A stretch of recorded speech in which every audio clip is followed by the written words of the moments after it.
বর্তমান সরকার জুলাই আগস্টের শহীদদের রক্তের সঙ্গে বেইমানি করছে বলে মন্তব্য করেছেন বিশিষ্ট অর্থনীতিবিদ ডক্টর রেজা কিবরিয়া। শনিবার জাতীয় প্রেস ক্লাবে জনতা পার্টি বাংলাদেশ আয়োজিত আলোচনা সভায় একথা বলেন তিনি। ডক্টর রেজা বলেন, অন্তর্বর্তী সরকার নিরপেক্ষ নয়, নির্দিষ্ট দলকে ক্ষমতায় নিতেই তারা কাজ করছে। এ সময় জনতা পার্টির নির্বাহী চেয়ারম্যান গোলাম সারোয়ার মিলন দাবি জানান, আগামীর নির্বাচন হতে হবে তত্ত্বাবধায়ক সরকার বা নির্বাচনকালীন সরকারের অধীনে। শহীদদের বাবা মারা আমাদের দিকে তাকিয়ে আছে, আমরা কি করছি, কেন শহীদ হলো তাদের বাচ্চারা, শেখ হাসিনার বিচার কেন হচ্ছে না, তাদের প্রশ্নে উত্তর এই সরকার কেউ দিতে পারবে?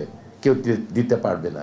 তোমাদের ঠিক আছে পারলে না, কিন্তু তোমাদের চেষ্টা সম্বন্ধে আমি প্রত্যেক সপ্তাহে বুলেটিন চাই যে আমরা এই সপ্তাহে এটা চেষ্টা করেছি।